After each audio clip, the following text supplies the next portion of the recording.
মধ্যরাতে গোপনে বৈঠক করেছে এনসিপি, বিএনপি ও জামাতে ইসলামী। নেপথ্যে প্রধান উপদেষ্টা ডক্টর ইউনূসের পদত্যাগ গুঞ্জন এবং নির্বাচন। এর মধ্য দিয়ে দীর্ঘদিনের টানাপোড়েনের অবসান ঘটানোর ইঙ্গিত দিল একসময়ের রাজনৈতিক মিত্র বিএনপি ও জামাত। তিন দলের এই গোপন বৈঠককে নির্বাচনী সমঝোতার আভাস হিসেবেও দেখছেন অনেকে। দলগুলোর সঙ্গে সংশ্লিষ্ট নির্ভরযোগ্য সূত্রের দাবি, রাজনৈতিক উত্তেজনার মধ্যেই গত 23 মে রাতে গোপন বৈঠক করে বিএনপি জামাত। এতে বৈঠকেই জাতীয় নির্বাচনের সম্ভাব্য সময়কাল নিয়ে ঐক্যমতে পৌঁছেছেন তারা। তবে দুই দলের বৈঠকে বিতর্ক সৃষ্টি করে এনসিপির আহ্বায়ক নাহিদ ইসলামের উপস্থিতি।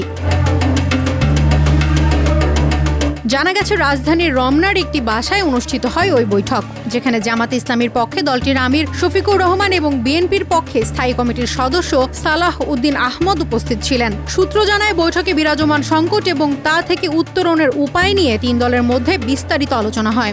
আলোচনার এক পর্যায়ে বিএনপি ও জামাত জাতীয় নির্বাচন অনুষ্ঠানের বিষয়ে অভিন্ন অবস্থানে আসে।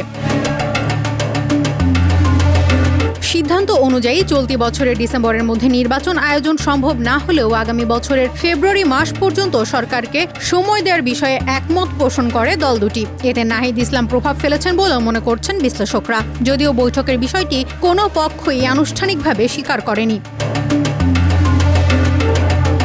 বিএনপির সালাহ উদ্দিন আহমদ এবং জামাতের পক্ষ থেকেও এই বিষয়ে নিশ্চিত কোনো মন্তব্য করা হয়নি। তবে জামাতের নায়েবে আমির সৈয়দ আব্দুল্লাহ মোহাম্মদ তাহিরের সাম্প্রতিক বক্তব্যে এই সমঝোতার ইঙ্গিত স্পষ্ট। তিনি বলেছেন, সরকার ডিসেম্বরে বা তার 2 মাস পরেও নির্বাচন দিলে জামাতের আপত্তি থাকবে না, তবে একটি সুনির্দিষ্ট নির্বাচনী ও সংস্কারের রোডম্যাপ প্রয়োজন।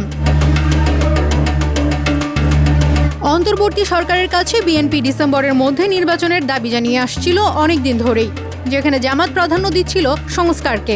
কাজেই দুই দলের এই নতুন সমঝোতা পরিবর্তিত রাজনৈতিক পরিস্থিতিতে দল দুটির মধ্যে বরফ গলার ইঙ্গিত দিচ্ছে। অন্যদিকে এনসিপি নির্বাচন প্রশ্নে তাদের পূর্বের অবস্থানেই রয়েছে।